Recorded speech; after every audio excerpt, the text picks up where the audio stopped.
Somebody say, oh!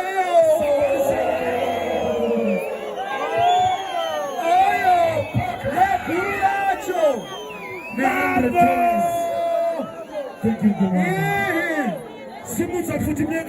Mambo.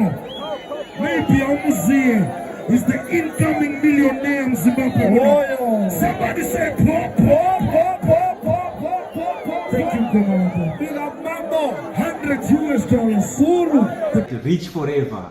February is a difficult month for a guy who's got a beautiful girlfriend but broke. Look at us, man. Look at us. You can go to hi to your girlfriend. Relationship for 4 years no parara right now. I'm your girlfriend crush.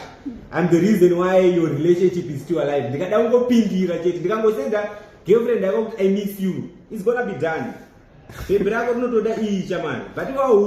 But it's fine, man. Keep working hard.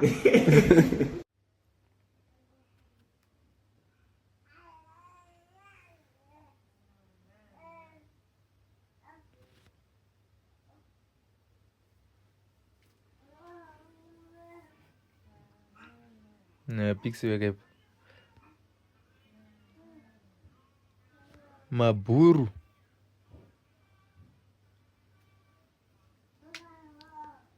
Imwe mari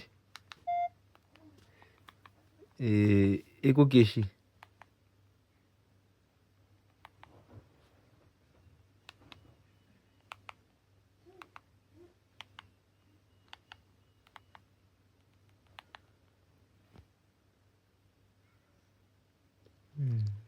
$5.2.